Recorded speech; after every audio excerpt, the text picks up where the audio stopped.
I'd like to call this meeting of the Villa Park Village Board to order. Today is November 11th at 7 p.m. And Clerk Konecki, would you please call the roll? Trustee Salella? Here. Trustee Kazone? Here. Trustee Murphy? Here. Trustee Patrick? Here. Trustee Tucker? Trustee Wagner? Here. President Bolfus? Here. Let's stand for the pledge and then remain standing for a short prayer. I pledge allegiance to the flag of the United States of America and to the republic for which it stands, one nation, under God, indivisible, with liberty and justice for all. Please remain standing. Trustee Wagner has a prayer. Dear Lord, today we honor our veterans, worthy men and women who gave their best when they were called upon to serve and protect their country. We pray that you will bless them for their unselfish service in the continual struggle to preserve our freedom, our safety, and our country's heritage for all of us. We ask these things in your name. Amen. Amen. Very nice. Good job, Bob. Okay, the next order of business is public comments on agenda items. This would be if anyone had any comments on items number 5 through 11. Clerk Konecki, did anyone sign I up? have no one signed up. Signed up here. Okay, on 5 through 11? Yeah. Okay. State your name for the record. Donna Knoxon, Villa Park resident. Although I haven't been a resident for as many years as all you people have, I know one thing that has plagued us has been our pensions and Parks and Recreation. And looking at number 7, I think it's kind of lopsided and kind of selfish to put all the money towards pensions. I think it should be divided where we struggle the most, and that would be our pensions and Parks and Recreations. And I would like all our trustees to consider that tonight. Okay, thank you. Anyone else? Okay, seeing none. Do we have any amendments to the agenda from the board? Seeing none. Okay, we'll move on to the Community Pride Commission Halloween Decoration Rewards. I think Adam's here to present those. Good evening. My name is Adam Hudson, member of the Community Pride Commission. I'd like to recognize Daniel Kuffner. He lives at 220 South Summit in the city. And one of the distinguishing characteristics of his house was the skeletons that were climbing up the side. So we kind of went with a scary theme this year and recognized those aspects of people's decorations. Jane Mayer. Her house had a spooky horse and a carriage, and quite a lot of work went into developing this, and the lighting was nice as well. And then Chris and Joe Quinn and their children, Zach and Graham. They had this, the thing that stuck out for me was the big projected light of the face. It was this big, giant, spooky face on the side of the house, and it was spooky. So happy Halloween a few days late.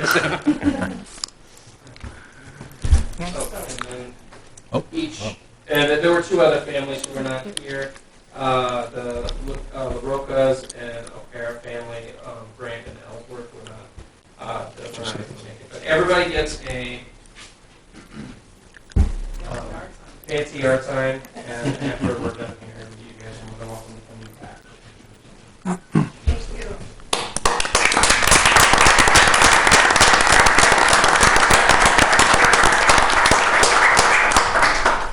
Well, thank you, Dan, Jane, and Chris, and Joe for decorating your houses. So we really appreciate it. Makes the season kind of more enjoyable for us and for the kids too. So we appreciate your efforts and the time that you spend in it. So thank you very much. I believe for you guys, if you want, they're doing to do pictures in the back room over there. If you want to do that or stick around here, it's your choice. So, okay? Thank you again.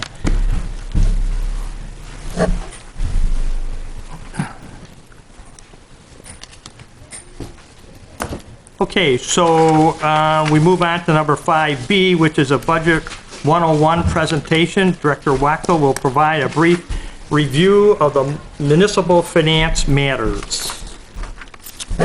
And he'll also go through item 5C, which has to do with the Village of Villa Park receiving a Certificate of Achievement for Excellence in Financial Reporting for our comprehensive annual financial report, CAFR, for the fiscal year April 30, 2018. This is the 32nd consecutive year that the village has received this recognition. Okay. Thank you, Kevin. All right, thank you very much. So, thank you for the opportunity to do this Budget 101. This is intended to be kind of a discussion over our budget structure, how we have our funds set up, and the general process that we go through each year with our annual budget process to know where all of this fits in. This is not going to be talking about the proposed 2020 budget. We're going to be talking about that in a couple of weeks. This is to provide a general overview of where our finances, where the budget fits into the financial process and the different fund structure and that type of thing. But we will have an opportunity to talk about the 2020 proposed budget in a couple of weeks. But I'll talk more about that in a little bit. So just to take a step back, as President Boltas mentioned, we do submit our budget and our comprehensive annual financial report, that's our audit, to the GFOA, the Government Finance Officers Association of the United States and Canada, for consideration for their Certificate of Achievement for Excellence in Financial Reporting and for the Distinguished Budget Award.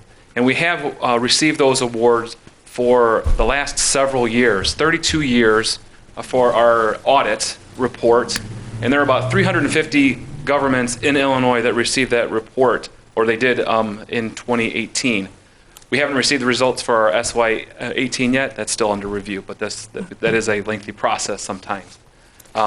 We do also submit our budget, which fewer governments submit for the budget award. We've received that 27 consecutive years, but only about 115 governments in Illinois receive that each year. So if you look at, there's only about 100 governments in Illinois, municipal governments, out of about 7,000 that receive both the budget and the CAFR award each year. That's about 1.4% of all of the governments in Illinois. And I looked back at all of the awards, and only 16 other governments in Illinois have a greater number. And when you think about 32 consecutive years and 27 consecutive years, that's a long time to be committed to these programs. And these are great achievements for the last 3 decades.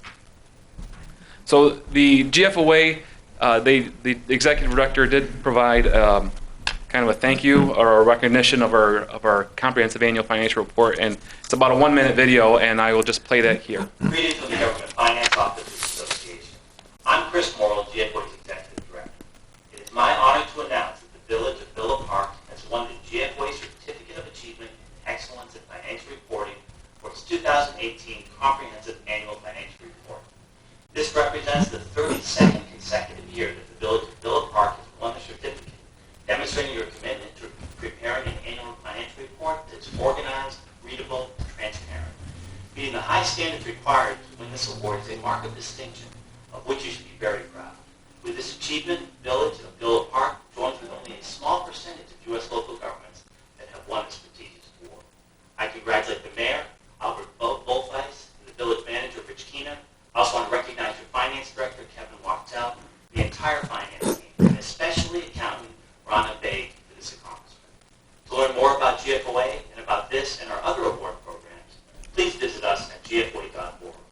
Thank you, and congratulations again on this impressive achievement. Do we get to clap? No. Oh, We're clapping for ourselves. oh, that's all right.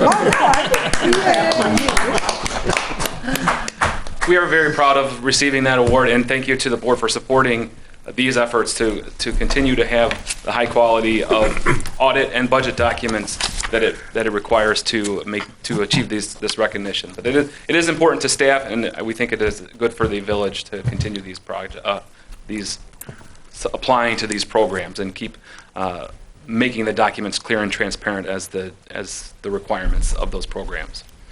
So just a step back. What are the services that the village provides? So when we're talking about the budget, it's really the way to fund or the plan to fund all of our services that we provide. So just an overview of what services we actually provide. And First and foremost, public safety, streets, sidewalks, public spaces and parks throughout the community, recreational opportunities, swimming pool, playgrounds, program space, those types of things.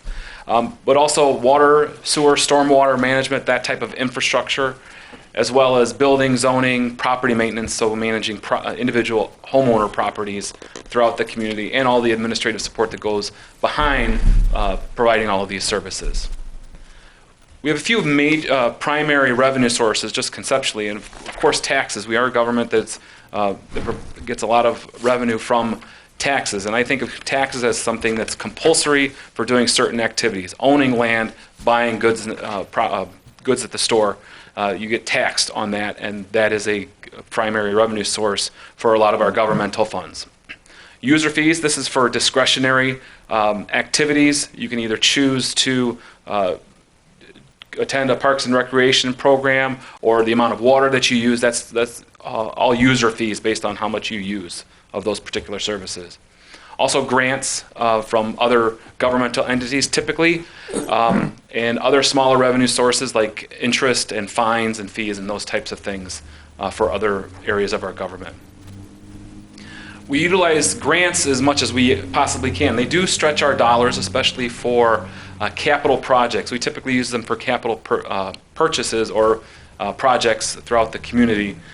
And usually those are granted to us when we are trying to meet the objectives of a specific county, state, or federal government program, such as stormwater. We get stormwater grant money because the county and the state and the federal government have a vested interest in having less stormwater problems throughout the area. So they do offer grant money for that, and we spend money for those particular purposes when we are awarded those grants.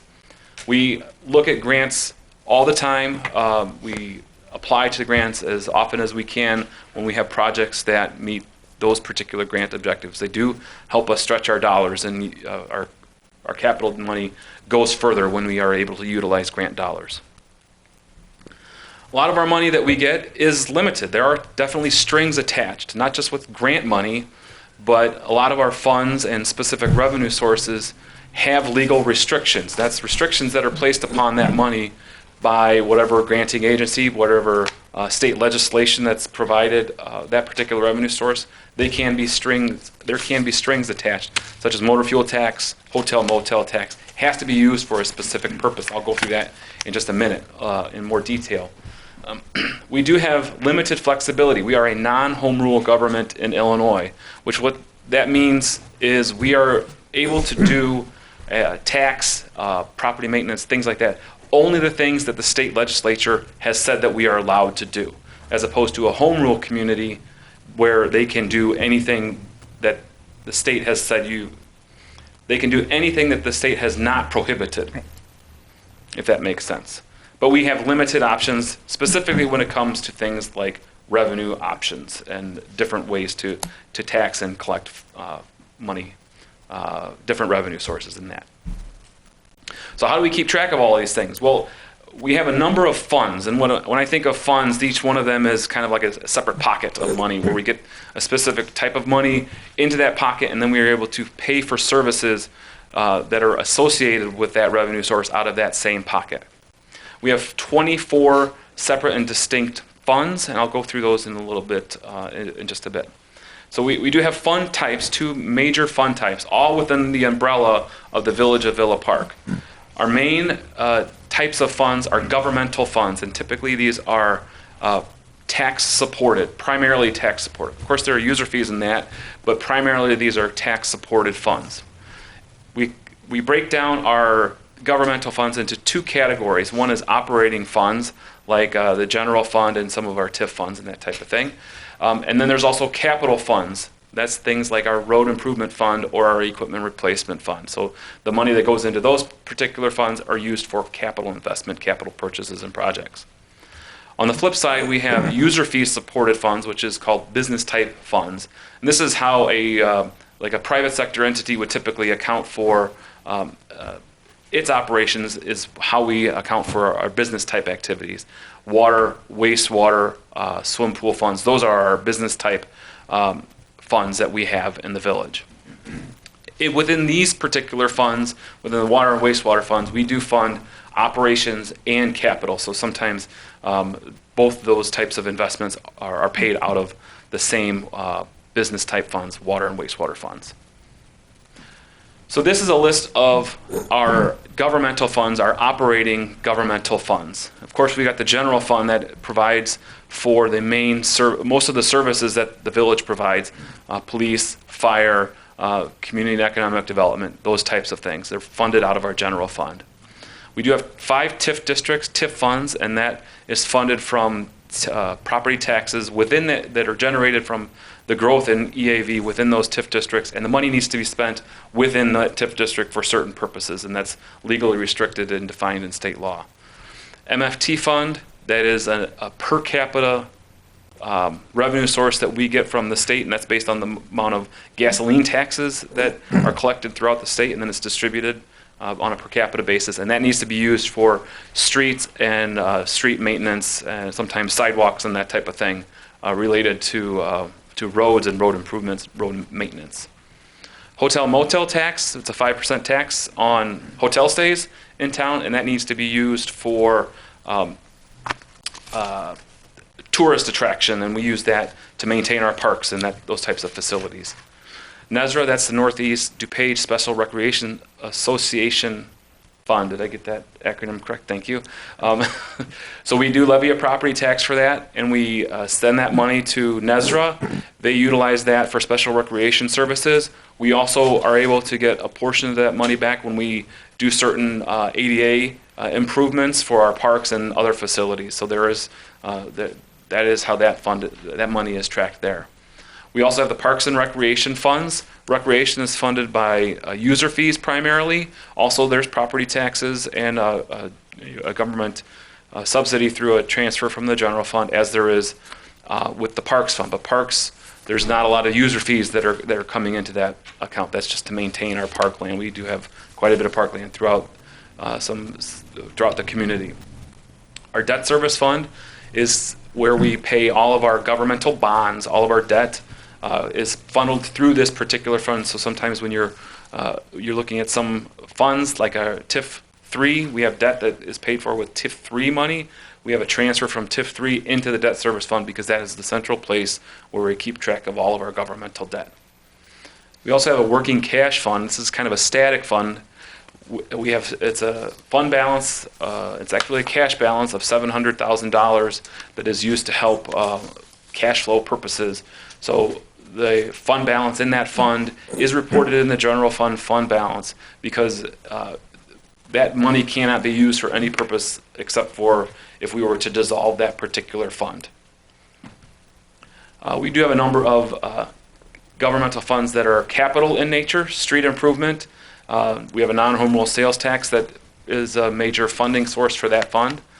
Other capital projects, we also have another 0.5% sales tax that goes into this fund for various types of infrastructure. And what you will sometimes see is transfers from other capital projects fund to other funds when we have specific capital projects that are utilizing that money. Equipment reserve fund, there's really no revenue source for this. Long term, we are using our debt service extension base, our rollover bonds, to fund some capital equipment, some vehicles and equipment over the next several years. But there really is no other revenue source apart from transfers and those rollover bonds until that strategy is complete with the TIF 3 refunding that we've talked about on other occasions. Land and building improvements fund, again, with those, there's really no revenue source, but those are to pay for land and building and for improvements of our buildings. Stormwater buyout fund, we have a monthly fee on our utility bills, and that money is used for stormwater projects or stormwater improvement projects. We do have some capital investment there, and as I think that monthly fee has been in effect for a few years now, so that we have some bonds that we are going to abate property taxes later tonight, utilizing the stormwater funds. DUI technology fund, when the police get DUI fines returned to us through the court process, that money needs to be used for specific equipment that is used for DUI enforcement throughout the community. So there's specific restrictions, again, restrictions in state law that tell us how that money can be used. And then also, there's also, it's a smaller fund for us. It's a drug control fund that's for seizures from drug arrests and things like that. Again, those are adjudicated cases, and we get certain monies back, and they need to be used for those types of enforcement activities as well. We have water, wastewater, and swim pool are our 3 business type funds, and those are funded with the specific user fees for those particular projects or programs, and then the money that is collected is used to implement those infrastructures, or the money is used in the swim pool fund to operate and maintain the swimming pool. So this is a snapshot of our revenues by category. When I'm talking about the revenues, I'm talking about our 2019 budgeted revenues. We have not approved our 2020 budget, so I wanted to have something that is currently in effect. But as you can see, our major categories over in the lower left corner are bonds and loans for capital. We had planned to borrow money, a couple tranches, our stormwater bonds and our road bonds, which we did earlier this year, and also IEPA loans. That's where that's all tracked, bringing in that money. So that's not going to be as large of a slice in future years. The other major categories that you see are property tax, sales tax over on the upper right, and down at the bottom, charges for service. Those are our other major categories of revenues. And this is village-wide when you aggregate all of our funds put together. On the expense side, this is the expenditures by fund. No surprise, our general fund is our main operating fund, so that's over a third of all of our spending this year. Other major funds, street improvement fund, with all of our capital investment that we have going on is significant, as well as our water and wastewater fund. So water and wastewater have our ongoing operations, but in addition, we have some capital investment that is happening in 2019 that's increasing those numbers more than we would see if we didn't have all of that capital going on right now. So what role does the budget play? Well, the budget itself establishes our spending plan for the next 12 months, whatever 12-month period you're talking about. So if we identified a different priority in how we were spending, and the example I used here is if we wanted to put water fountains at every intersection, we change a priority from tree trimming, for example, and reallocate that money for that other priority. So we would do that by modifying our budget, excuse me, so that we could spend in the way that is the board's priority at that time. So what is the budget process? Well, starting several months ago, I gave the departments a bunch of worksheets and spreadsheets and documents, and I said, here, fill this all out and give me your budget requests. So the departments look at their operations, their capital needs, and they submit a budget request. That gets very detailed in some places, but for the specified service levels, we talk about that. They submit that to me and to Manager Keener. We have different meetings to have some understanding as to what it is that they are proposing that we do for the next year in terms of service levels, capital equipment needs, that type of thing. We go through this process, we have several meetings and discussions, and then the village manager provides a proposed budget. And the board received this a little over a week ago. This is my copy right here. We do have this available downstairs at the Village Hall. We did publish it on our website as well. It is our proposed operating budget for 2020, and there is a capital plan as well that's also available both online and downstairs. We'll be at the library tomorrow, I believe. But the proposed budget is, the general fund is a balanced budget. That is, existing revenues or revenues that we see in 2020 will pay for the services that are proposed in 2020. After that, we have a couple of weeks to kind of review the budget, kind of come to some understanding of what is actually in there. Then there will be some public discussions on the particular budget. We'll have a budget presentation in 2 weeks, and then the board will be able to provide input and make adjustments and modifications if necessary. Then in December, we will have a public hearing. We will also have a first reading and a second reading of those particular, of the necessary authorization documents as an ordinance that needs to be adopted. And we do that through 2 readings. While that's not necessarily required, we believe that's a good practice because it is such a significant ordinance that we have every single year. So the calendar, right now, the first 2 steps are underway. You have the proposed budget. It's available online. It's available downstairs, and will be at the library. It was issued to the board on November 1st and released earlier today.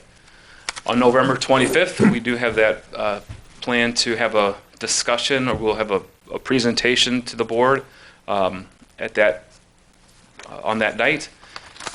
Public hearing, first reading on December 2nd, and then adoption on December 16th, and then our fiscal year then begins on January 1st. And the way we, pursuant to state law, we are required to have the budget adopted and filed before the end of, or before the beginning of the fiscal year. So we will get that done, signed, and filed all by the end of December.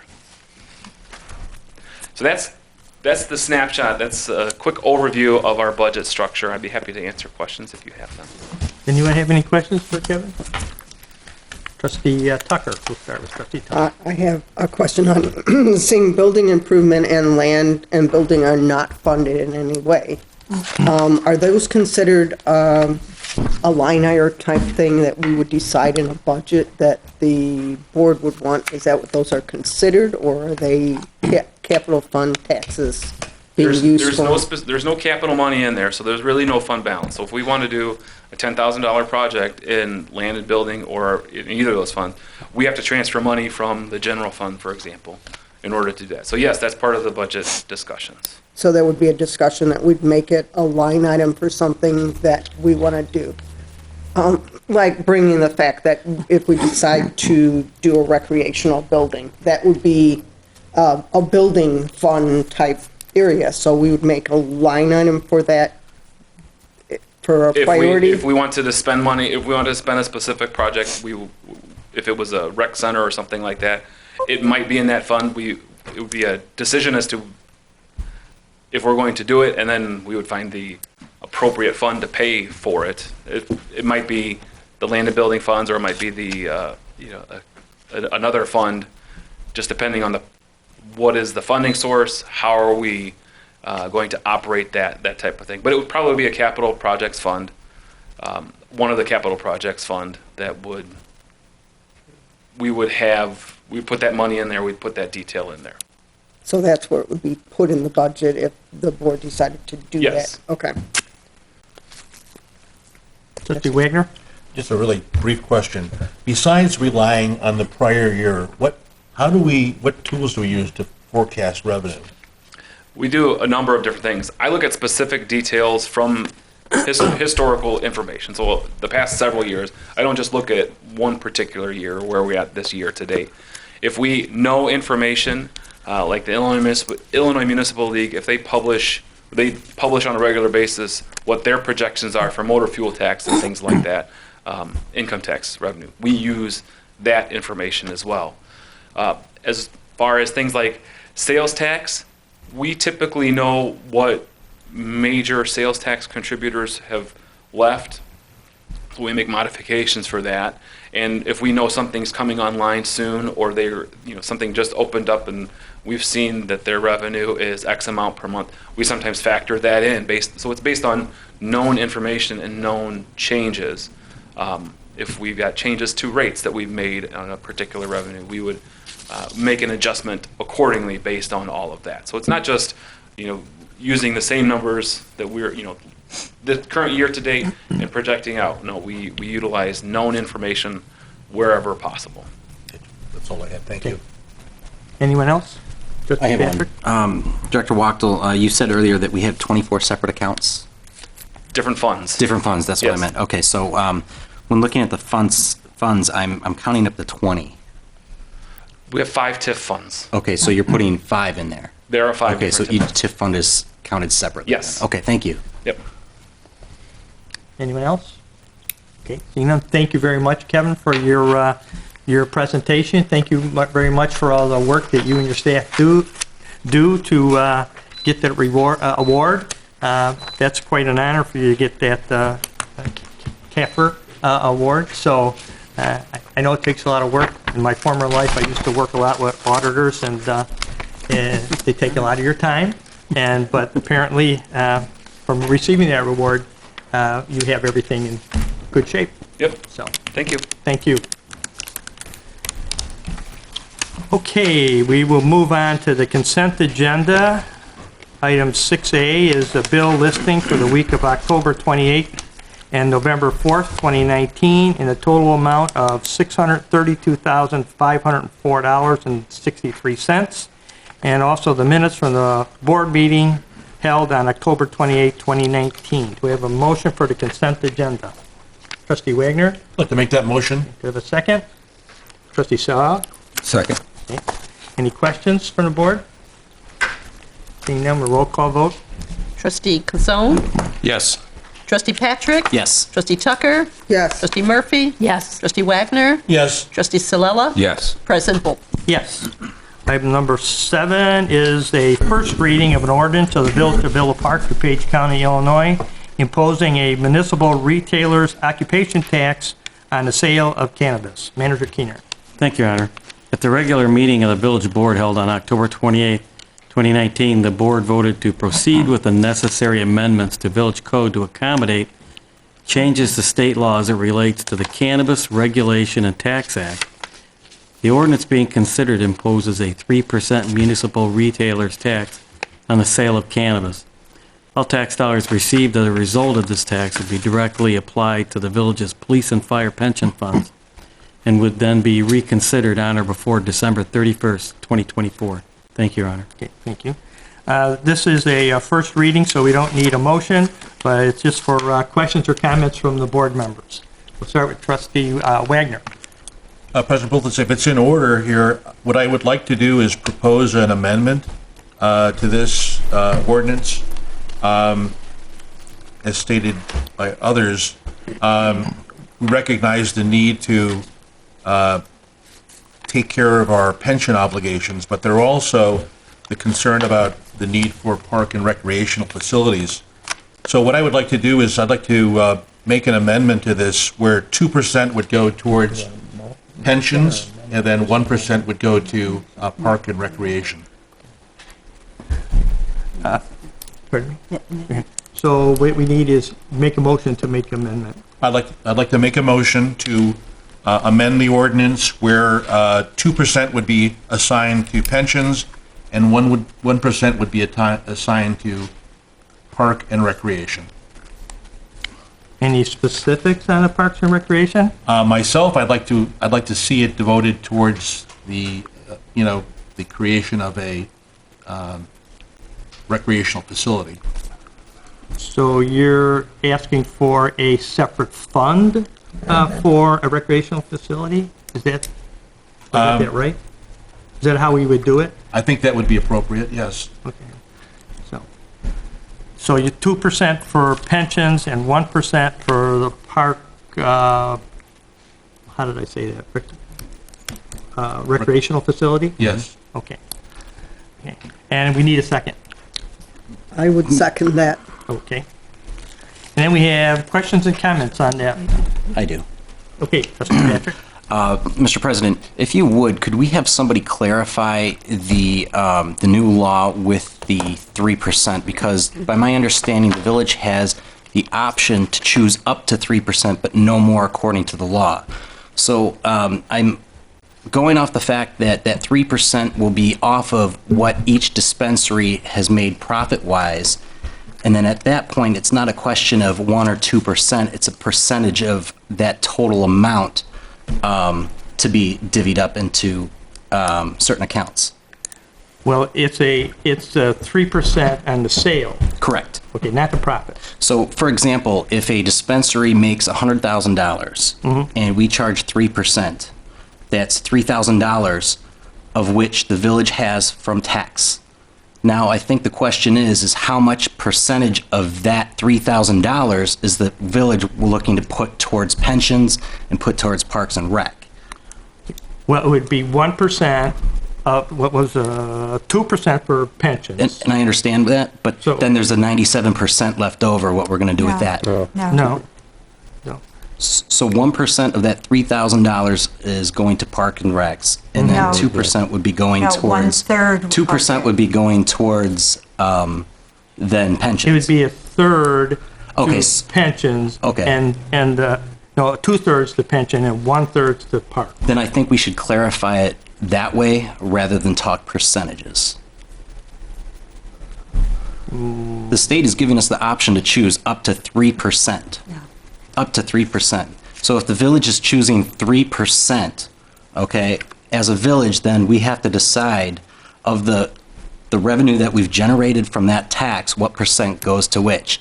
So if you're going to say 2% goes to pensions and 1% goes to Parks and Rec, what about the other 97% of the revenue? No, it'd be 66% would go to pensions. Okay, so we should list it as that then. No, Why, it's, no, you can't do that. The tax is 3%. So if you get the 3% and you choose 1/3 of it to go to the Park and Rec and 2/3, but it's just saying Okay. how you Okay, take the 3%. I think that clarifies it a little bit better if we word it differently. No, it doesn't. no. You But- can't, no. Okay. Trustee Murphy. Yes, thank you. I would like the funds to be more specifically dedicated to swimming pools or swimming facilities. If we dedicate it solely to a rec building, it would leave that open to doing a building with no swimming, and I feel like losing that amenity would not be a good thing. So that, if you want that recommendation, that's a different recommendation what Trustee Wagner mentioned. I would agree. So how do we change that? I think what you need to do, sir, is there is a motion on the floor. Was Right. it second, a motion to amend, was it seconded? Yes. Then I think you need to take a vote on that, and then depending on whether it, you can always take another amendment thereafter. Okay. Okay. So we're not yet ready to take the vote on the first motion. So we'll get to yours after that vote. Okay, so my question then becomes, are we voting both on changing the percentage and, in addition, the direction of the percentage? This is Or this is is it a one vote that versus the it's other? still 3%. But Correct. The only thing we're changing is Trustee Wagner's motion was to have 2% of that pension, that money go to pension, and 1% to go to Parks and Rec. Right, which I don't have a problem with it going to Parks and Rec, but I would like to see I know, it more. but this is the motion we have now.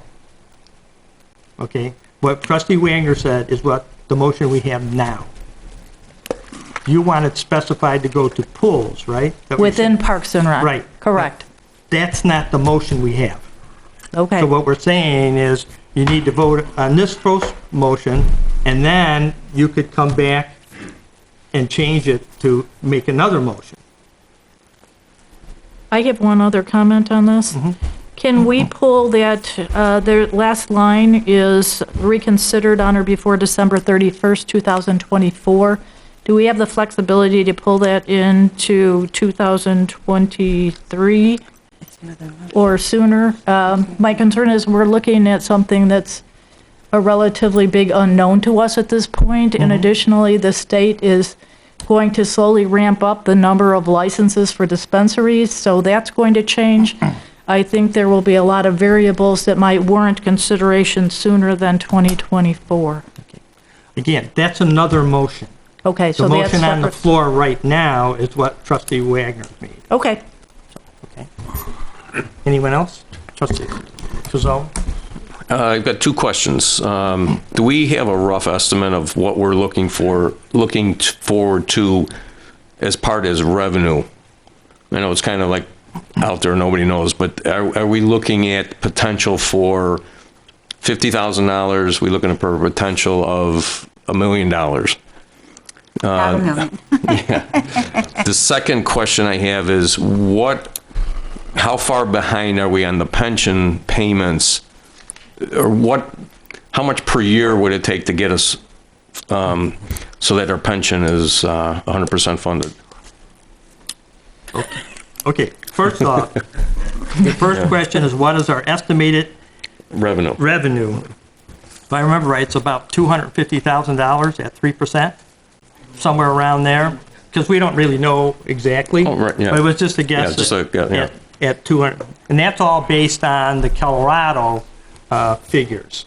So, and the first couple of years, it probably won't be that high until we'll probably only have one or two dispensaries. Yeah.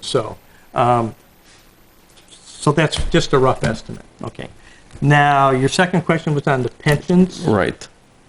Okay. What would it take to make the pensions whole per year? I brought some information on pensions. Now, you all got a copy of the budget. And on the slide presentation in there, Kevin provided us with a graph on our pension obligations. And I'm sure you all had an opportunity to read over this budget. But we have a little chart here that shows our pension obligations going up and our available cash for the operating fund going down.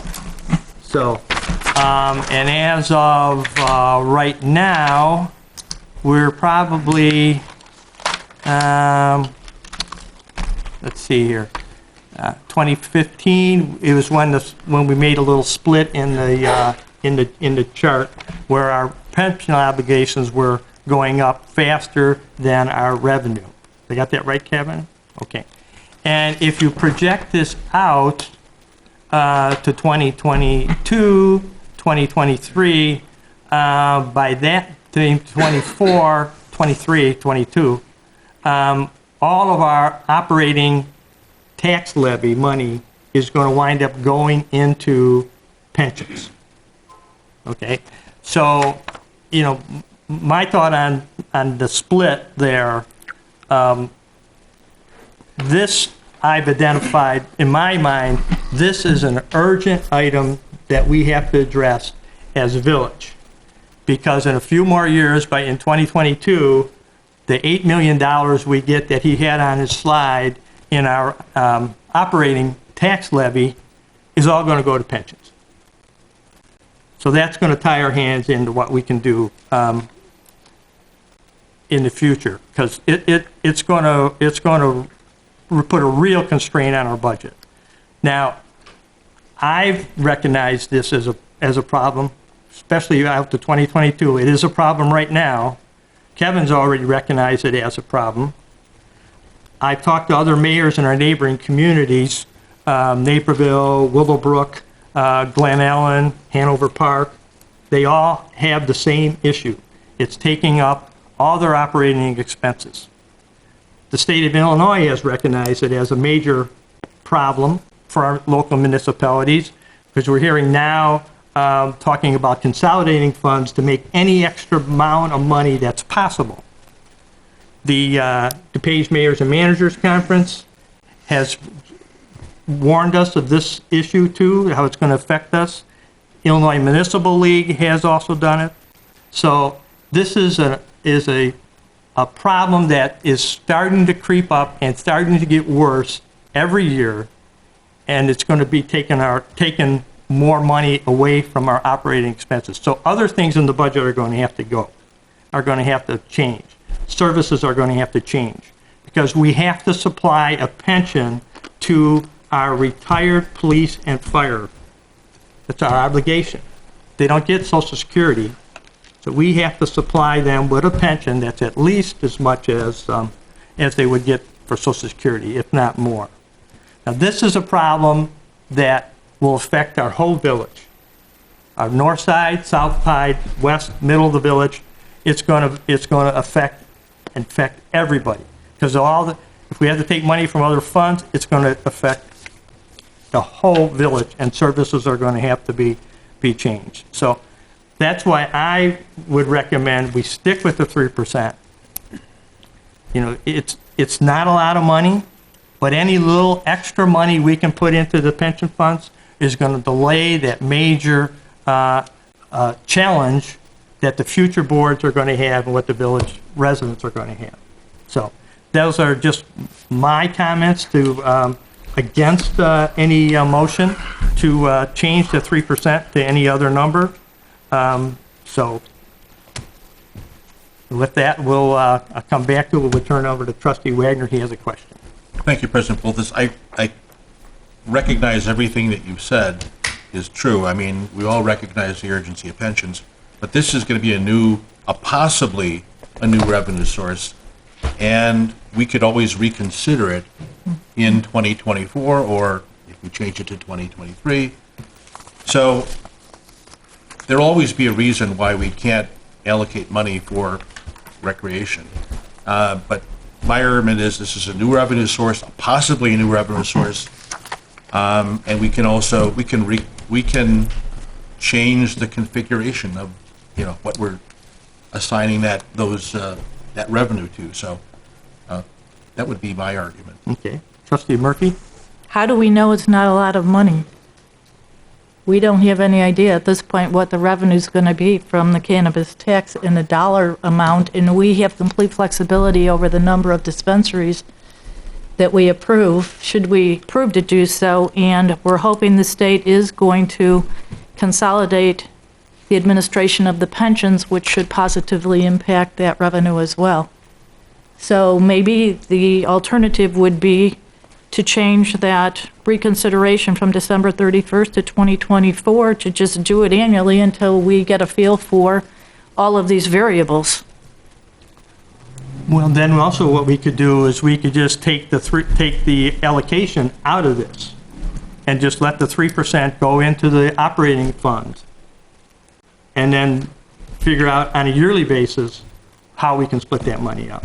My comment to that would be I'd be concerned because personally I'd like to see it allocated toward the swimming pools. Where was the operating budget for Lufkin for the past 20 years?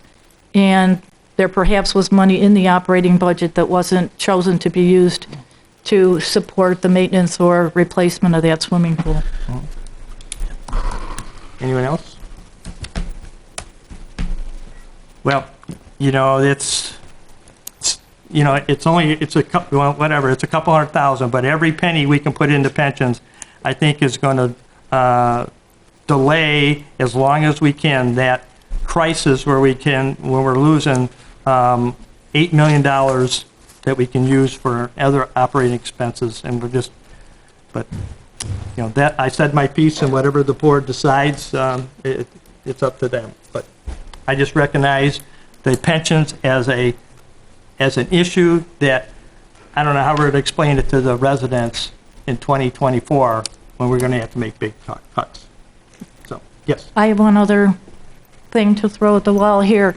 Do we have the flexibility to, if we can define and document funding for the swimming facilities and or recreation center from an alternative source, then I would certainly be in agreement with fully funding the pensions at the 3%, but without any formal documentation supporting the swimming facilities or the rec center, I would agree that it should be divided. Okay. So there's no written document at this time. So, anybody else? And I'll go back to my original question about how much we're behind on our payments. And since we don't have a plan yet for the recreational facility, I agree with President Boltis. I think we should take this 3%, put it to the pensions now. As we develop our plan for the recreational center, whether it's going to have a pool or not, I agree with Trustee Murphy. I would like to see an earlier date than 2024 to go back and review this. I don't know if we do annual, but definitely earlier than 2024. But until we get a plan on either a rec center or a pool in a rec center, let's take this extra money that we'll get. Hopefully it'll be enough to start paying down some of these pension debts. That's my point on that. Well, I think that we could come up with money to do the planning of a rec center. That's going to take a number of years to get all the planning done on that.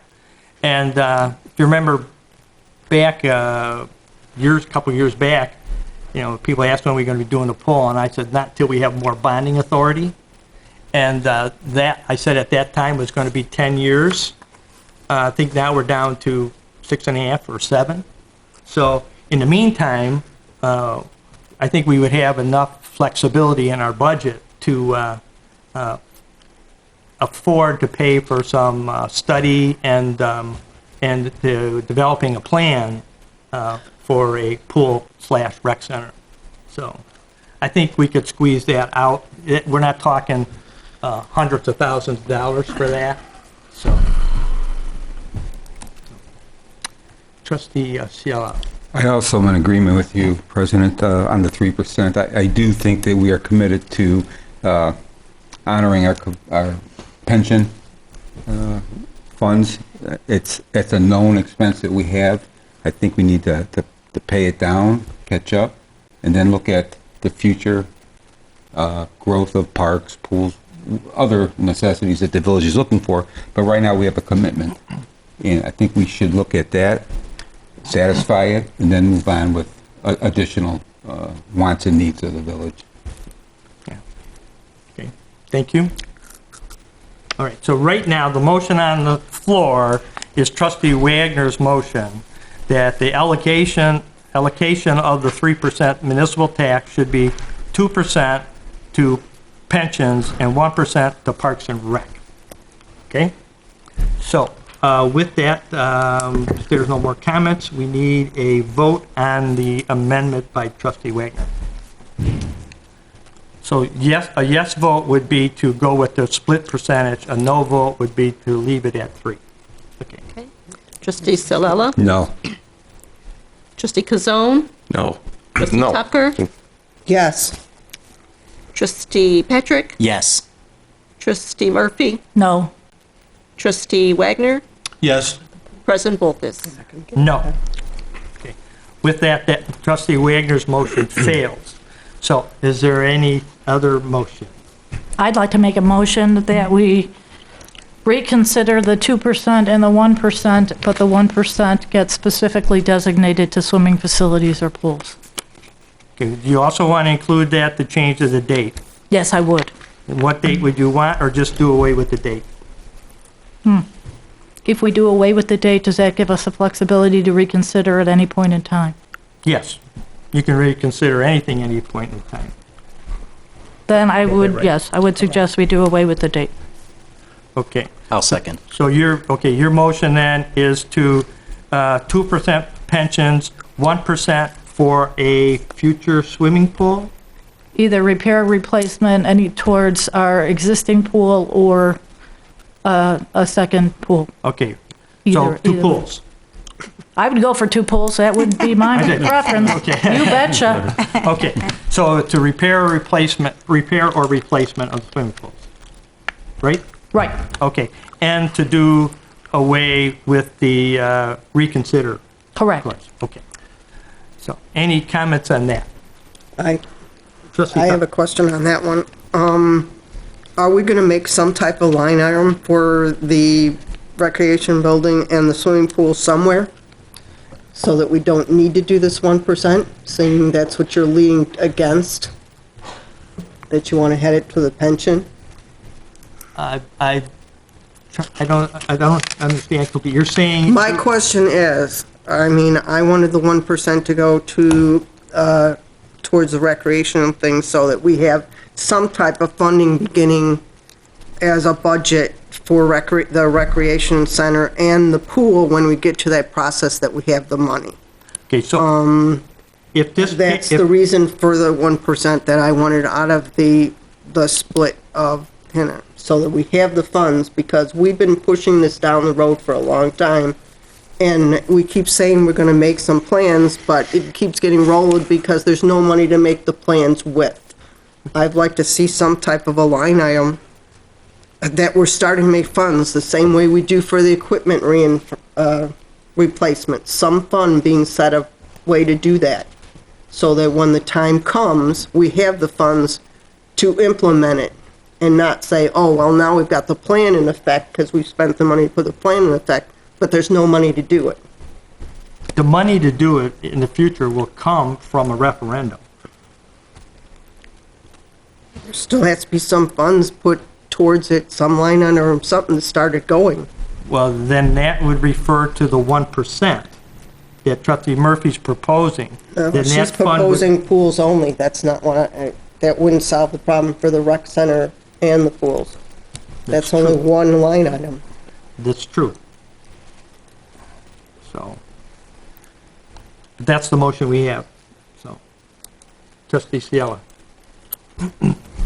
In regards to Trustee Murphy's motion, is there a way to split or put a second motion to separate the date away from the 1%? Or are we going to vote specifically collectively on 1% and the removal of the date? No, the date was included in the motion. Right. Right, so my question is, I'm not in favor of the 1%, but I am in favor of The date? the date. Okay, that's Including the two another. together. So you That would be you can another make motion, a yeah. follow-up That's a different motion, motion. just the date. Okay. Okay. Okay. Any other questions on the motion that's on the floor? Okay, so, we recap, the motion is to have, of that 3%, 2% to pensions, 1% to repair or replacement of the swimming pools, and that the reconsider date be eliminated. Okay? Everybody got it? Okay, then we'll have a roll call on that.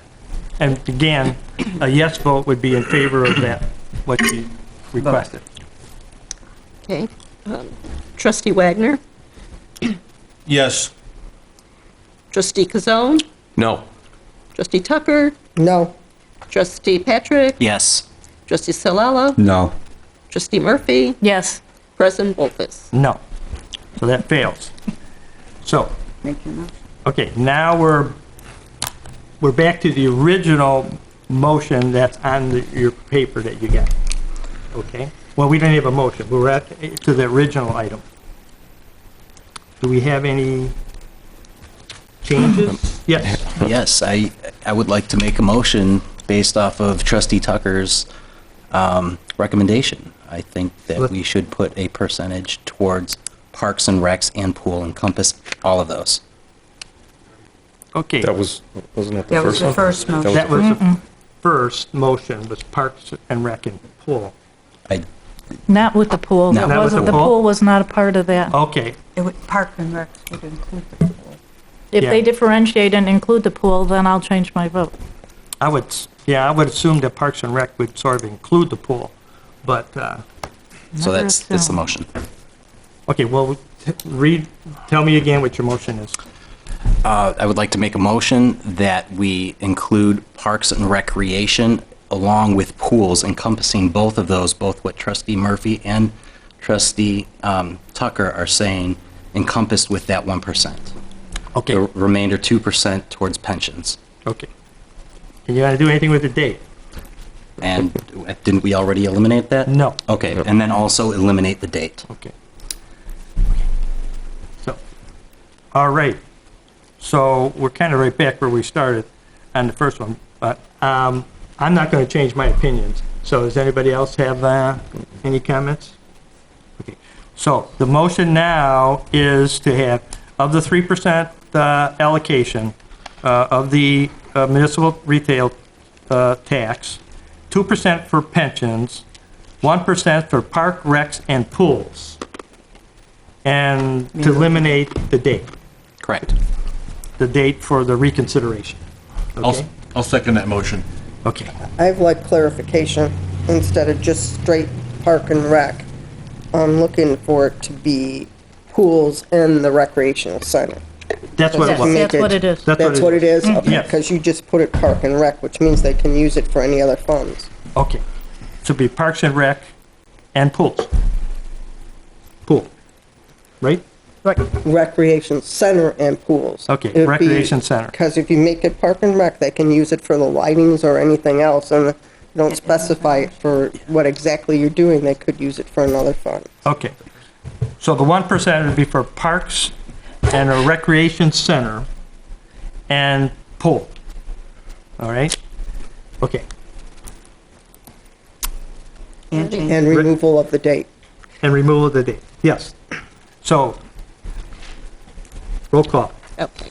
Trustee Wagner, Yes. trustee Patrick, Yes. trustee Salella, No. trustee Murphy, Yes. trustee Kazone, No. trustee Tucker, Yes. President Volpus. Okay. I'm a no, but I think that passes. Yeah, 4-3. Okay. So with that, we'll rewrite this ordinance, and that'll be on our agenda on the 25th, as amended. Okay. Okay. All right, then we will move on from there to a second reading and final reading of an ordinance of the Village of Villa Park, DuPage County, Illinois, amending Chapter 4, Article 3 of the Villa Park Municipal Code, allowing for an addition of a sixth gaming terminal at licensed establishments. Manager Keener. Thank you, Your Honor. Public Act 101-31, effective June 28, 2019, amended the Video Gaming Act to permit 6 video gaming terminals at any establishment having a state license to operate video gaming terminals from the state of Illinois and a liquor license from the village. Currently, Villa Park Municipal Code only allows 5 video gaming terminals in establishments that have a state license to operate video gaming and a village liquor license. The ordinance for consideration would amend the village's municipal code to be consistent with the laws of the state, thereby allowing the addition of a 6th gaming terminal at licensed establishments in Villa Park. Thank you, Your Honor. Thank you. And I have a motion for the ordinance. Mr. President, I'll make that motion. Trustee Kazone, trustee I'll second. Stella. Second. Okay. Any questions or comments? I do have a question. I think you clarified this last time. Can we vote against the 6th game terminal or no? Yes, we can. So we could say, no, we don't want That's correct. the establishments to have 6 of them. Right. My answer to that, but we already have 5. The places are already in business. Adding one more terminal, I don't know how many places would even do it, but just in case it comes up. Okay. Anyone else? Okay. Seeing none, roll call vote. Trustee Patrick, Yes. trustee Kazone, Yes. trustee Tucker, No. trustee Salella, Yes. trustee Murphy, Yes. trustee Wagner, Yes. President Volpus. Yes. With that, it passes. And we will move on to number 9A, which is an ordinance of the Village of Villa Park, DuPage County, Illinois, granting a variation to allow an upgrade of a legal non-conforming sign as to size at 220 East North Avenue. Manager Keener. Thank you, Your Honor. A representative of Supreme Lobster has petitioned for a variance to allow an upgrade to a sign that is legal non-conforming as to its size. The existing sign currently exceeds size requirements for a freestanding sign. Ownership at Supreme Lobster wishes to change the existing manual changeable copy portion of the sign to an electronic message board. On September 12, 2019, the Zoning and Planning Commission unanimously recommended approval of this variance request. Thank you, Your Honor. Thank you. Do you have a motion for the ordinance? I'd like to make that motion. Trustee Wagner, do you have a second? Trustee I'll Murphy? second that. Okay. It's give you a little bit more background on this. The sign is there now. They're going to have an electronic message board on the bottom, and after going around with the Planning and Zoning Commission, their main requirement was that they make it look more to match the building that was redone. So the pillars, the metal posts that hold the sign up will be more surrounded and closed in some more pleasantly appealing and a tie-in to the building. So, okay. Any questions or comments? Trustee Tucker. I have a question. They're allowed to have 50% of that sign electronic, correct? Right now, they're only asking for a quarter of it or the bottom half of it. So at one point, can they come back and change that sign and take 50% of the sign and make it electronic without approval? No. They would have to put, if they came back to planning and zoning, Patrick? Because it will still remain a legal non-conforming sign, even though they have the variance to do this. If they wanted to expand that, they would have to go back through a variance process. Okay, because they are, according to what we approved before, they can use 50% of a sign to be electronics. Is that, if I read that correctly? For your maximum square footage sign, which is 200 square feet, this is much larger than that at this point, but it's But existing. we're giving them a variance to have a bigger sign. Are we also giving them the variance to have more electronics on that sign? No. No. Okay.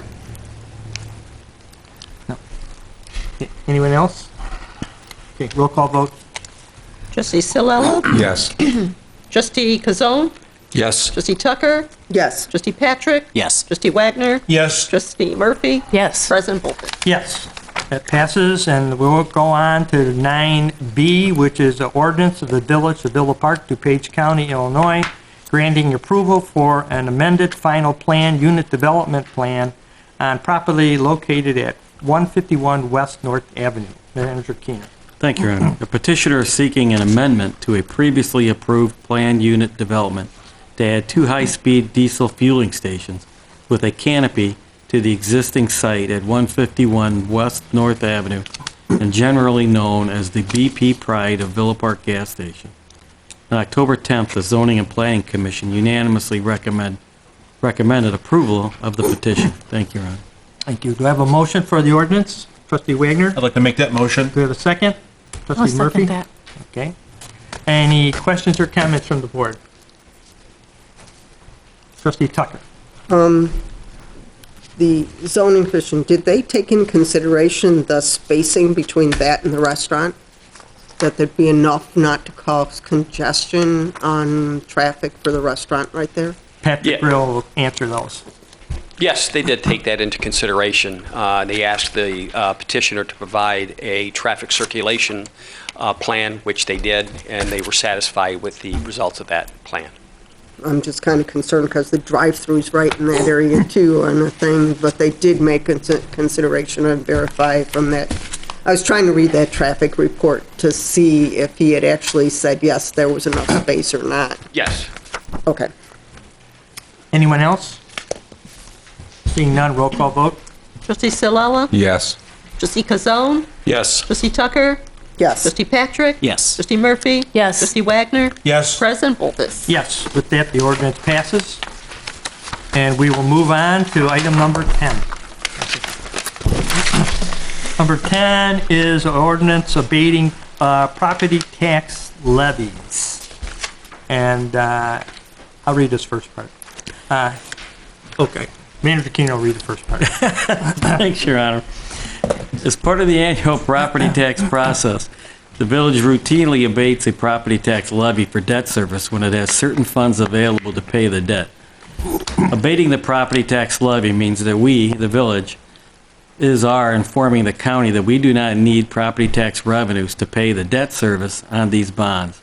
This is a common practice for general obligation alternate revenue bonds when there are other sufficient funds to make the debt service payments.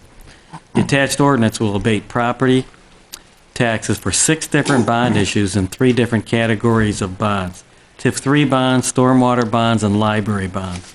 This year, we will be abating all or a portion of 6 bonds as follows. 2017 TIF 3 refunding bonds because we have enough funds from rollover bonds to be issued. 2017 B, 2018 A, and 2019 A stormwater alternate revenue bonds because the funds are available for monthly stormwater fees, and 2017 C and 2018 B library referendum bonds due to capitalized interest being used to make debt service payments. Thank you, Your Honor. Okay. I'd like to have a motion for number 10. We'll go for 10A through 10F, because they all have to do with the same thing, it's just that they're different, so we have a motion for include them all. Trustee Wagner. Trustee Bolthus, I'd like to consolidate those motions, 10A through 10F, so that we can vote on them together. So you'd like, and for the whole thing? Okay. Exactly. All right. Trustee Patrick, I'll second. Thank you. any questions or comments? Trustee Tucker? I have a question. Can you clarify something for me? From this statement, it sounds like we don't need the property tax revenue at all. Are we not getting property tax revenue, or is it just we're not going to be using them for these bonds? No, we're not paying. Well, let's ask the treasurer, Wacto, to explain that, because it can be kind of I mean, confusing. I don't it want to. sounds like we're saying we don't need the property tax revenue. I'm confused. When we issue bonds, we file ordinances with the county. It's part of the ordinance that we file with the county. It is technically levying property taxes for each year that the bonds are outstanding, for each of those bonds that we're talking about tonight. So what we need to do is we need to tell the county, we don't need the property tax money to pay for that specific bond for this particular year. So it's a 1 year, we're telling the county, don't levy property taxes for this particular bond, this particular year. What you don't necessarily see on your tax bill is there's a levy for the 2017 bonds for $100,000 and the 2018 A bonds for $200,000. You don't see that on your tax bill. We see that. So we say you don't need that $100,000 or $200,000, whatever that is, for those specific bond issuances that are out there. We still get the property tax money for operations purposes, for pensions and that type of thing, and for other road referendum bonds, that type of thing. We still get that money. That still will be levied and paid on property tax bills. But this is just saying for these particular bonds, we don't need that property tax revenue because we have that revenue from another source. Okay, so we're removing it off the line item, for other words? is We're what telling you're the saying? county, don't put that on property tax bills. Okay, but we're getting the property tax somewhere else, right? If we don't levy it against the bonds, are we still getting that property tax for the village? No, we're saying we're not levying the property tax. We have stormwater money for it, or we have rollover bond money that we're going to need for it. Okay, so basically we're saying that we don't need to take more property tax from the people of the village. Correct. We're continuing to plan. We continue with our plan. When we issued the stormwater bonds, our intent was to use stormwater revenue bonds. When we issue alternate revenue bonds, what they're called, that is what we are doing is we are telling the people who are buying the bonds, we think we've got enough money, but in case we don't, the county can levy a property tax. So that provides a level of assurance for the people buying the bonds that they will get their money. So there is less of a chance for them to lose out on their investment. That, in turn, allows us to pay a lower interest rate on the bonds if there's that property tax backstop if we didn't have that money for some reason. That was part of the plan, to use our stormwater money, and we are using that stormwater money to make those debt service payments. Now we are telling the county, we're continuing with our plan, we're using our stormwater bond funds, we have enough money, so don't levy the property taxes. So basically our property tax goes down because we're not levying it, or it's just. If we didn't do this action, the property taxes would go up. But we have, Okay. yes. By saying we don't need it, then we're not adding to the property tax Right. of the people of Villa Park. Because we don't need it, so we're not going to make that line item Right, but we do need to our property tax. We do need to make the affirmative action of saying to the county, don't levy the property taxes. If we didn't do anything, it would go on the tax bills, and we don't want that to happen. Thank you. That's what I wanted clarification on. And we'll have to do that every year as long as those bonds. That, Right. that's Right. We If need to let wanna- them know every year we don't need them to Right. do that. We pray. Okay. We don't need to do it. Okay. Anyone else? Thank you, Kevin. Roll call vote, please. Okay, trustee Murphy? Yes. Trustee Kazone? Yes. Trustee Tucker? Yes. Trustee Salella? Yes. Trustee Wagner? Yes. Trustee Patrick? Yes. President Bolthus? Yes. That passes. And item 11 is a resolution of the Village of Villa Park, DuPage County, Illinois, accepting a quote for a 2019 Ford E450 cutaway with Supreme 16-foot box vehicle equipped with an Environ Site sewer televising equipment through the Sourcewell Cooperative Purchasing Program in the amount not to exceed $222,356.58, and to approve an addendum to the master tax exempt lease purchase agreement. Manager Keener. Thank you, Your Honor. Existing vehicle number 27, a 1995 GMC truck with televising equipment, is used to help maintain 41 miles of separate sanitary sewers and 36 miles of combined sewers. Due to its age, condition, and the village's changing needs, staff is requesting a replacement. Staff estimates an 85% loss in televising sewer mains for 2019 due to downtime while waiting for parts and repairs to the existing equipment. Staff is requesting authorization to purchase one 2019 E450 cutaway with Supreme 16-foot box vehicle equipped with EnviroSite sewer televising equipment with certain specifications.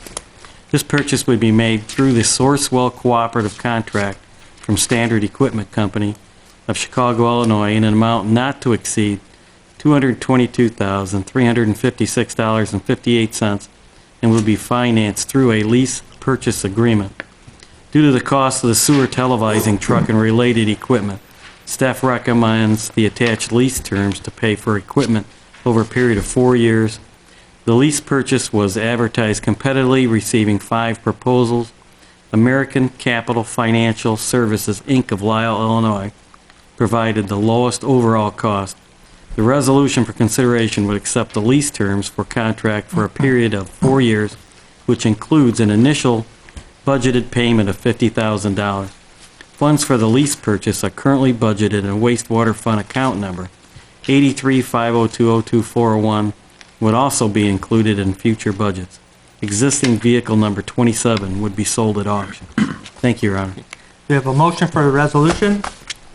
Trustee Kazone. Mr. President, I'll make that motion. We have a second. Trustee Wagner. I'll second that motion. Any questions or comments? Trustee Cielo. I'm wondering if we did any cost comparison to privatization of having sewer lines televised by others instead of us owning this equipment, maintaining it, and eventually its value depreciating as our other truck did. I don't know that $50,000 annually would be enough to accomplish what the village requires itself to televise, but it's certainly an opportune time to spend those funds in a different direction. Rick? Yes. Mr. Salerno, do you have information?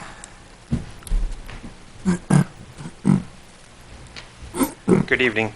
I could provide a little insight to that.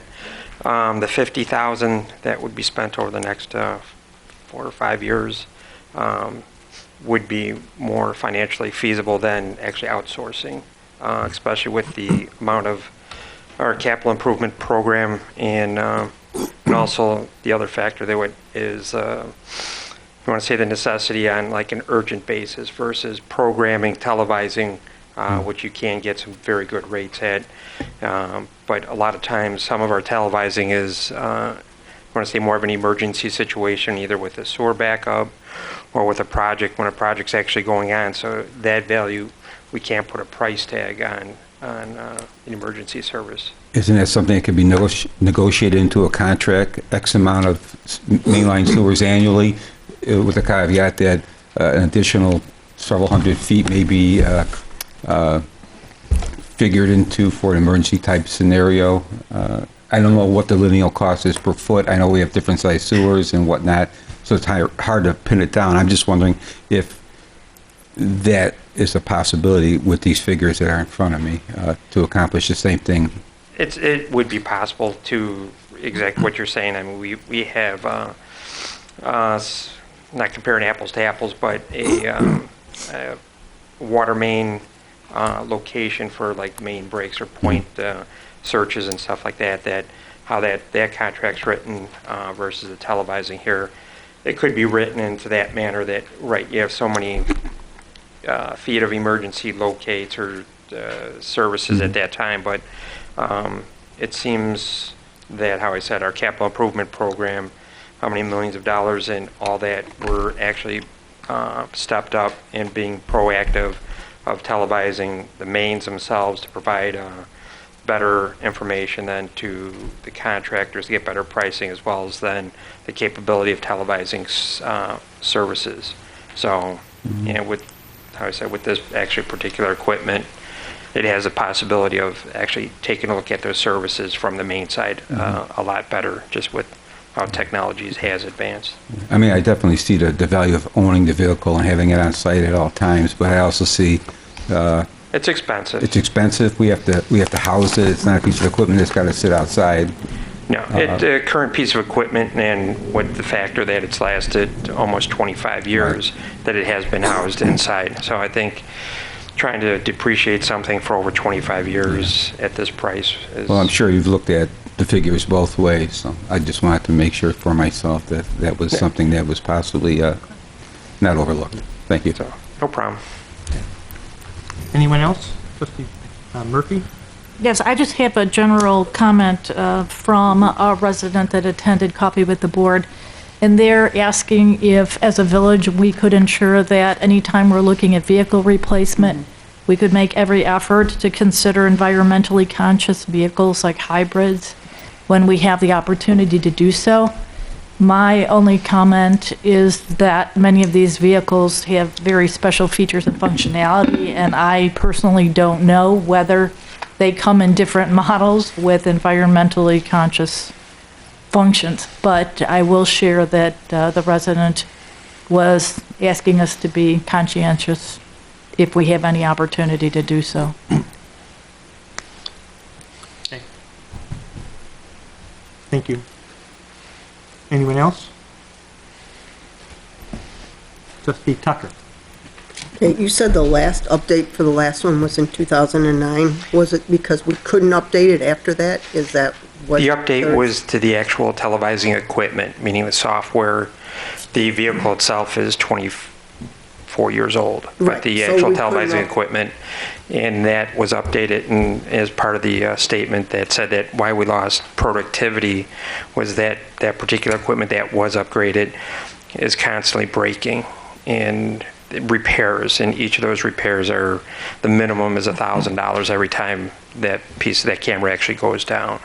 So as well as then over 9 years, 10 years, the technology with software also has improved. So to get more specific, better quality pictures, and how I said, in reporting properties. Okay, so we get better reports. And do we have staff trained to do this equipment on this vehicle that we're getting? We have currently staff yet that does provide televising of our stores, and also additional training would be provided from the manufacturer. Okay, so we would have training to use the new equipment if we get approve it tonight. That's correct, meaning that their software package, meaning how things are actually televised. I mean, our staff that normally televises our source system, they've demoed multiple different manufacturers of equipment to get their input as well. So, and this was actually one of the better pieces of equipment we felt for the value.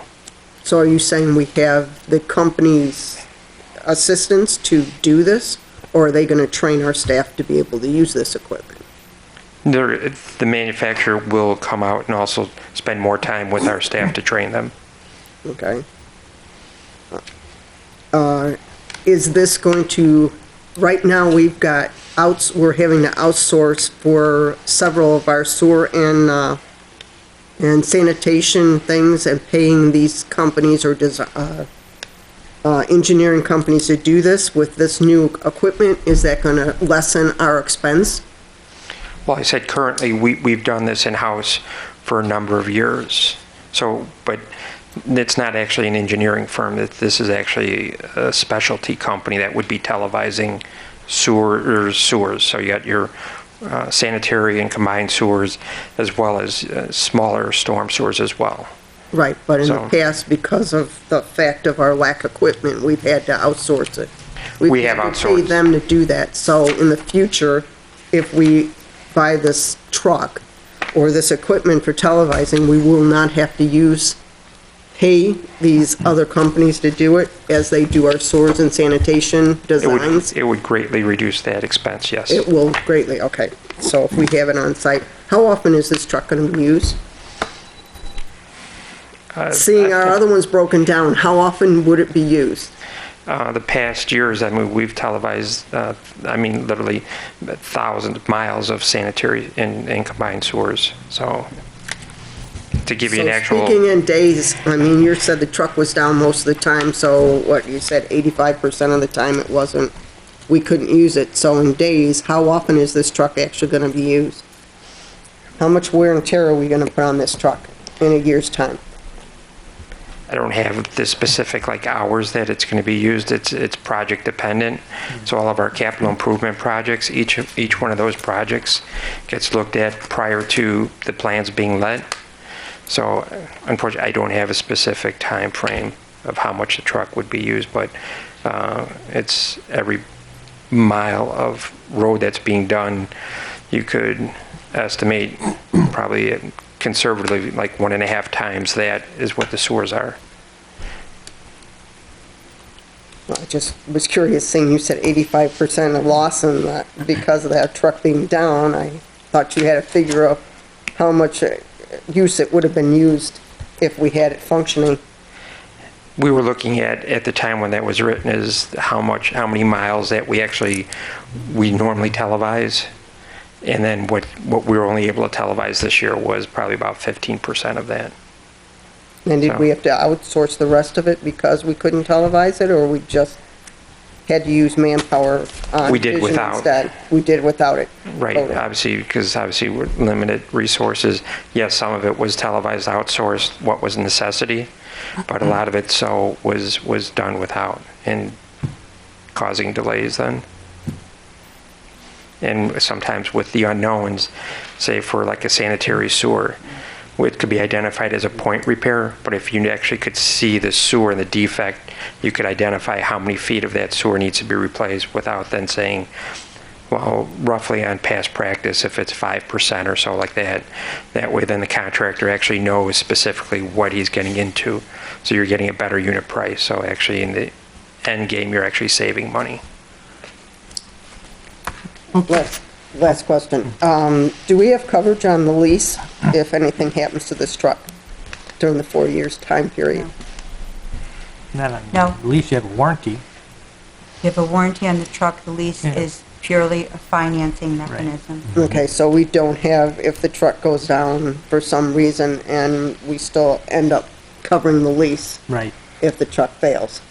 The truck is under warranty. The truck has its manufacturer's warranty of 36,000 miles, 3 years bumper to bumper within a 5-year drivetrain. So, as well as then the manufacturing equipment, the camera equipment itself does have a 12-month warranty. Okay, I'm speaking if something happens to the truck, if somebody decides to T-bone this truck for some reason, we have no coverage on that lease and total it out that way. It's insured. It is insured. The vehicle's insured through the village's carrier, just like any other vehicle. Okay, anyone else? Seeing none, roll call vote. Trustee Silella? Yes. Trustee Murphy? Yes. Trustee Wagner? Yes. Trustee Kazone? Yes. Trustee Patrick? Yes. Trustee Tucker? Yes. President Boltus? Yes.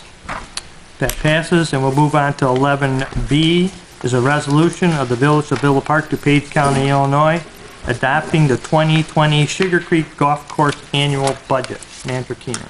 Thank you, Your Honor. The Sugar Creek Golf Course Administrative Board has approved the proposed Sugar Creek Golf Course budget for fiscal year 2020, beginning on January 1st, 2020, and ending on December 31st, 2020. Proposed expenditures equal $1,070,328. The proposed revenues equal $1,070,452, which results in a projected net profit of $124. According to the intergovernmental agreement between the Village of Villa Park and the Elmhurst Park District, the proposed budget must be approved by both entities prior to implementation. Thank you, Your Honor. Do you have a motion for the resolution? I'd like to make that motion. Trustee Wagner, do we have a second? I'll second it. Trustee Murphy? Do we have any questions or comments? Seeing none, roll call vote. Trustee Solella? Yes. Trustee Kazone? Yes. Trustee Tucker? Yes. Trustee Patrick? Yes. Trustee Murphy? Yes. Trustee Wagner? Yes. President Volpus? Yes, that passes, and we'll move on to 11C, which is a resolution of the Village of Villa Park, DuPage County, Illinois, approving the proposal of Sikich LLP for audit services. Manager Keenan. Thank you, Your Honor.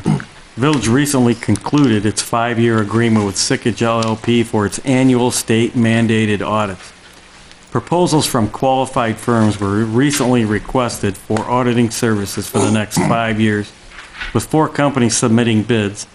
After careful consideration, staff recommends accepting the proposal from the firm of Sikich LLP to complete audits for the fiscal years ending December 31st, 2019 through 2023. To ensure a fresh perspective, Sikich would rotate the audit engagement partner and senior audit managers. This resolution would approve the 5-year agreement and the engagement letter required to begin the December 31st, 2019 audit. Thank you, Your Honor. Do we have a motion for the resolution? I'll make the motion. Trustee Saylor, do I have a second? I'll second that Trustee motion. Wagner? Any questions or comments from the board? Seeing none, roll call vote. Trustee Murphy? Yes. Trustee Kazone? Yes. Trustee Patrick? Yes. Trustee Wagner? Yes. Trustee Tucker? Yes. Trustee Solella? Yes. President Volpus? Yes, that passes. And 11D is a resolution of the Village of Villa Park, DuPage County, Illinois, approving a final change order number 1 on the contract between the Village of Villa Park and Earthworks Land Improvement and Development Corporation for construction of the Jackson Pond Outlet Project into a net deduction in the amount of $116.15. Manager Keener. Thank you, Your Honor. The village has a contract with Earthworks Land Improvement and Development Corporation of Batavia, Illinois for construction of the Jackson Pond Outlet Project. Proposed final change order number 1 consists of the balancing of contract quantities as measured in the field. The net amount of this proposed final change order number 1 is a deduction of $116.15 for an adjusted final contract amount of $305,601.85. Thank you, Your Honor. Do you have a motion for the resolution? Trustee Kazone, Mr. President, I'll make that motion. do you have a second? I'll second. Trustee Saylor, okay. Any questions or comments? Seeing none, roll call vote. Trustee Wagner? Yes. Trustee Patrick? Yes. Trustee Murphy? Yes. Trustee Solella? Yes. Trustee Kazone? Yes. Trustee Tucker? Yes. President Volpus? Yes, it passes, and we'll move on to 11E, which is a resolution of the Village of Villa Park, DuPage County, Illinois, approving final change order number 1 for the contract between the Village of Villa Park and McGidney, I guess it is brothers, for the 2018 South Monterey Storm Water Quality Project for the net deduction in the amount of $6,292.75. Manager Keenan. Thank you, Your Honor. The village has a contract with McGinty Brothers, Inc. of Long Grove, Illinois for the 2018 South Monterey Stormwater Quality Project. Proposed final change order number 1 consists of the final balancing of contract quantities as measured in the field. The net amount of this proposed final change order number 1 is a deduction in the amount of $6,292.75 for an adjusted final contract amount of $64,621.75. Thank you, Your Honor. Do you have a motion for the resolution? Trustee Wagner, I'd like to make that motion. do you have a second? I'll second that. Murphy, any questions or comments? Seeing none, roll call vote. Trustee Patrick? Yes. Trustee Kazone? Yes. Trustee Solella? Yes. Trustee Tucker? Yes. Trustee Murphy? Yes. Trustee Wagner? Yes. President Volpus? Yes. We're getting there. 11F is a resolution of the Village of Villa Park, DuPage County, Illinois, approving an engineering service agreement with Civil Tech Engineering, Inc. of Itasca, Illinois, for Phase 2 design engineering for the 2020 street improvement program in the amount not to exceed $119,400. Manager Keener. Thank you, Your Honor. Staff proposes to initiate engineering design of the 2020 street improvement project.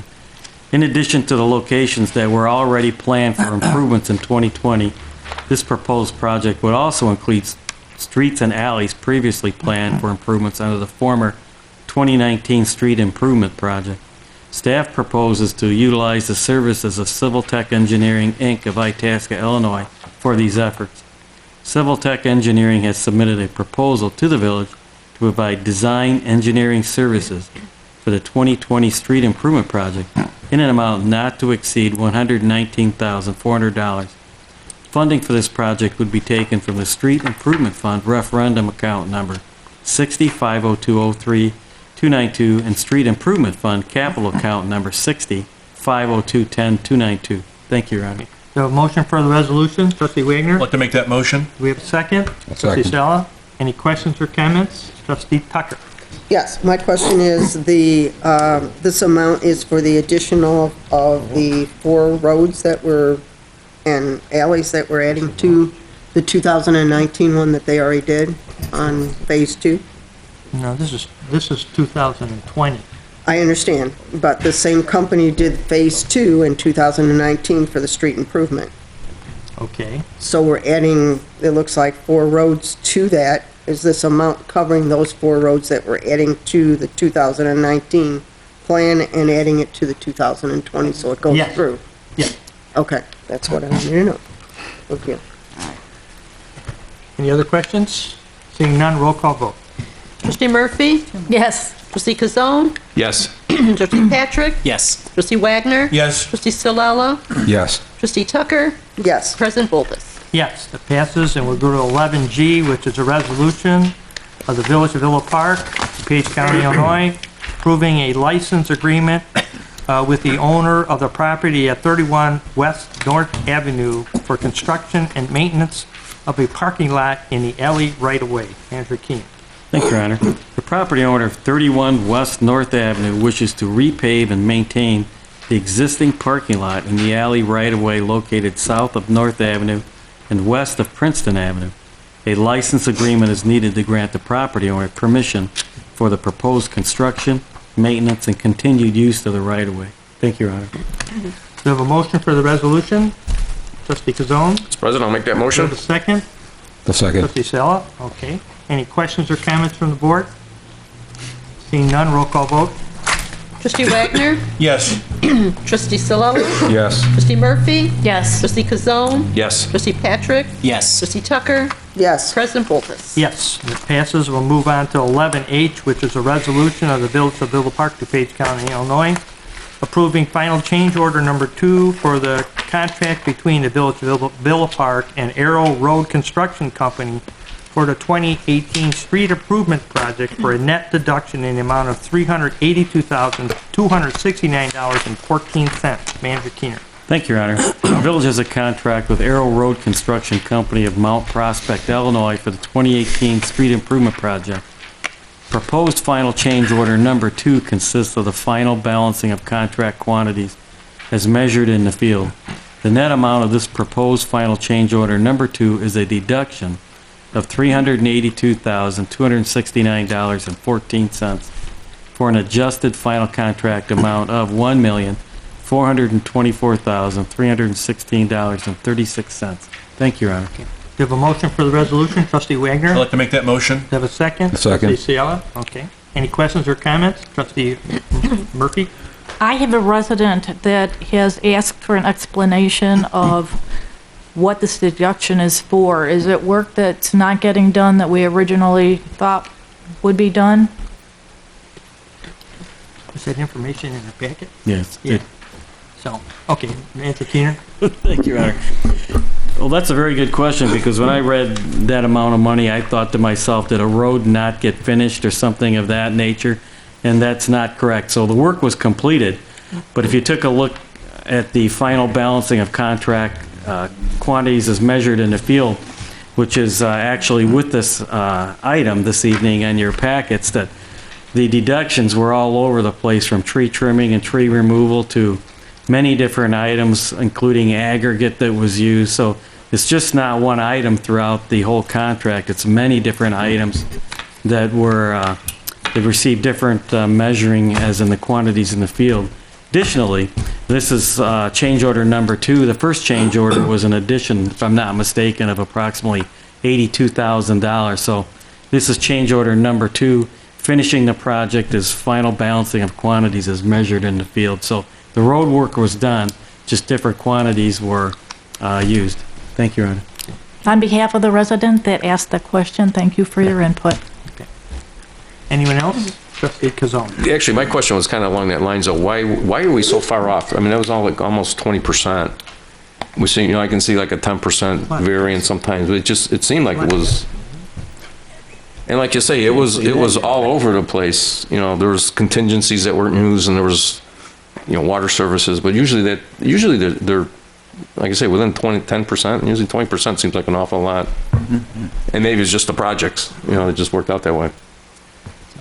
You're right. He's right, Your Honor. There's many different measurements in the field were different. Yeah. Maybe you didn't have to dig out so much. Yeah. I blame it on the televising, Your Honor, but I don't think it was broken that way. Your Honor. Yeah, right. Any other questions or comments? Trustee Tucker. Yeah, I had a question because we did that change order for the $84,240.05. Did it really end up being a deduction that much after we did the additional onto it? And then we, because the numbers were all over the place, I was trying to figure out, I mean, we added this amount, then they're asking for a deduction here. I mean, we originally added for, was there something that needed to be done that we had to add originally that amount to? It was an unknown, but every time I see the word deduction in a contract, I'm usually happy and I'll take it. I mean, did we add a part to it? Is that what the change order originally did? I Or think we don't know? I think originally we did add something. We added to it, there was a part of the road we added or something we needed like to add that. to it, was the reason we added a section? Okay. That's it. Roll call vote. Okay, Trustee Patrick? Yes. Trustee Kazone? Yes. Trustee Sillella? Yes. Trustee Murphy? Yes. Trustee Wagner? Yes. Trustee Tucker? Yes. President Volkes? Yes. Item 12 is public comments on non-agenda items. Did anyone sign up, Clerk Konecki? No, I have no one. Anyone from the public have any non-agenda items? With that, we'll move on to the clerk's report. No report, thank you. We'll move on to trustees' report. We'll start to my left, Trustee Murphy. Just a couple things. I'll let Kevin touch on our thanks to the vets for the day. I'm sure everyone on the board is feeling the same way with respect to that. I do believe on the calendar, if I'm correct, we've got a Kiwanis spaghetti dinner coming up on Friday at Willowbrook. Is that correct? Especially thanks to all of our departments, particularly Public Works, our fire department, our police department, with their support for our residents during this most recent, not today, but the last previous first snowfall. It caused a very significant amount of tree damage. A lot of branches were down. Thanks to the residents for being so patient as we worked hard to get those branches and collect them and get them disposed of properly. But it was a significant event for our village, and it causes a lot of strain on a lot of departments, and we appreciate everyone's efforts and the residents' patience as we work through those special events. I also have a holiday appetizers at the library on the calendar for, I believe, tomorrow from 6:30 to 8:30, and there's a senior Thanksgiving feast from 12 to 2 at the Recreation Building on the 14th. So we encourage everyone's participation, and that's all I have for tonight. Okay. Trustee Tucker. I again want to thank the veterans tonight on this, a special night for them, and to thank them all for serving. I wanted to mention that. I also would like to thank the village for clearing up those tree branches and everything up quickly. There was a lot of them down all over the place, and I know there was a lot of residents that couldn't remove them, and you guys reached out to those residents and got it cleared for them without any questions, so I appreciate that. I want to mention that there is a Park and Rec meeting tomorrow at 7 p.m. at the Iowa Center. And don't forget, if you need to have your electronics recycled, that is this Saturday. That will continue through the year, so don't forget, if there's some electronics this is the time to get rid of it. Don't throw it in your garbage. We don't want it there. So bring it over here to get it recycled. Okay, Trustee Wager? Thank you, President Bolthus. Just a couple things. Just let residents know that the Traffic and Safety Commission will be meeting here at Village Hall tomorrow at 8 p.m. And just want to mention that I attended the murder mystery at the library, Eat, Drink, and Be Murdered. And it was great fun. I was really impressed with the level of talent and the production of the whole. It was just, and the space, the new space they have there was just wonderful. So thanks to the Friends of the Library for putting it on, and just want to offer my profound thanks to all our veterans. And that's all I have. Trustee Kazone? Just got one thing. Thanksgiving is coming up, and the annual Dan Gibbons Turkey Trot will be held that morning at 9 o'clock.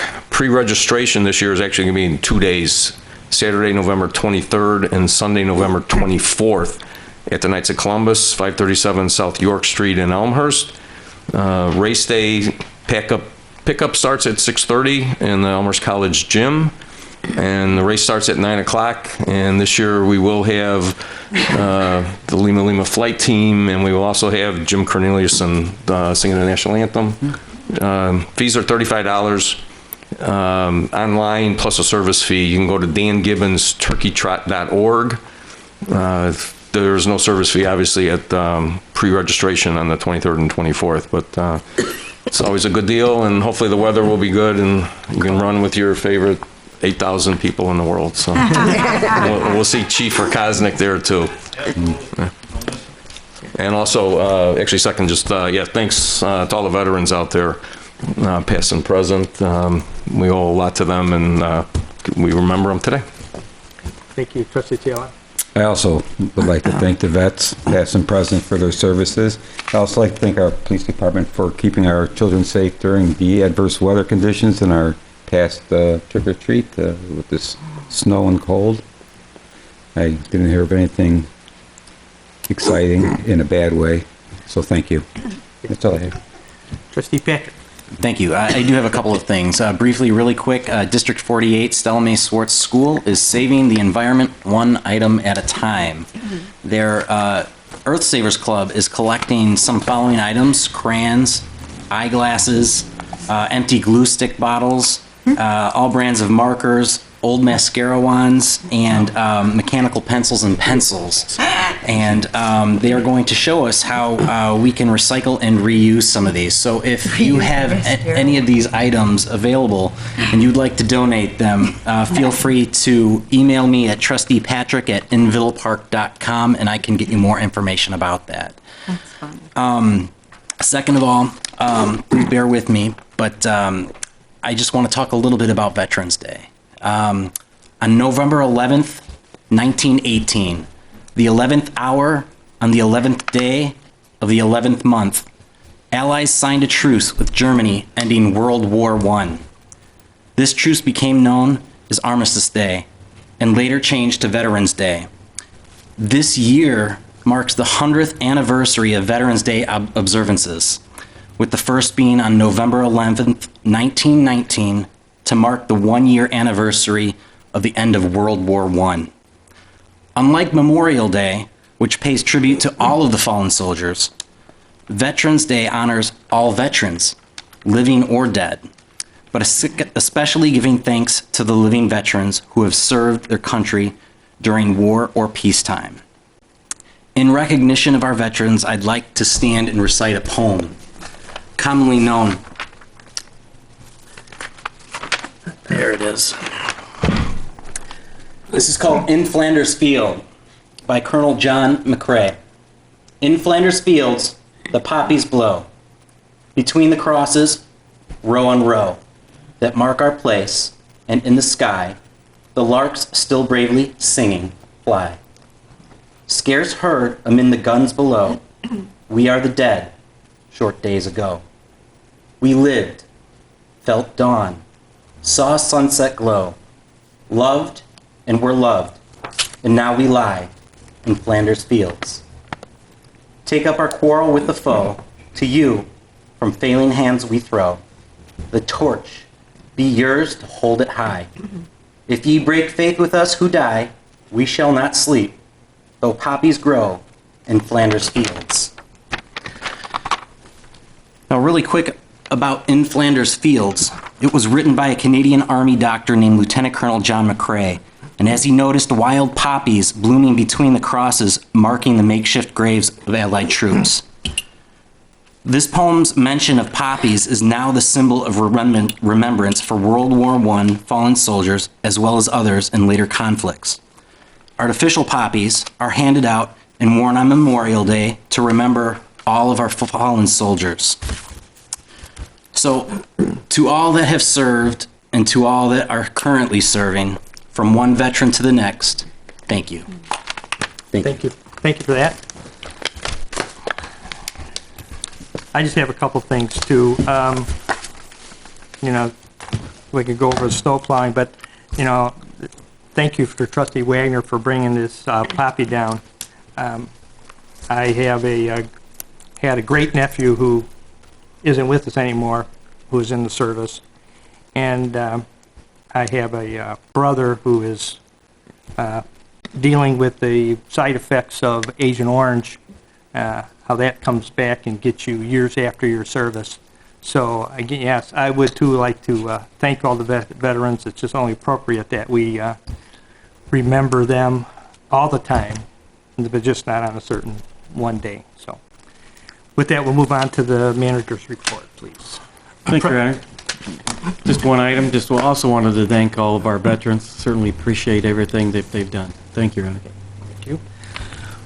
Okay, the executive session is 5 ILCS 120/2C1 personnel matters, C2 collective bargaining matters, C5 purchase and lease of property, C6 sale and lease of property, C11 pending litigation, C21 discussion of closed session minutes. Do I have a motion for executive session? Trustee Wagner? I'd like to make that motion. Do I have a second? Trustee Sala? Second. With that, roll call vote, please. Trustee Murphy? Yes. Trustee Kazone? Yes. Trustee Tucker? Yes. Trustee Patrick? Yes. Trustee Wagner? Yes. Trustee Silella? Yes. President Bolfus? Yes, with that, we're going into executive session. We will not be coming back.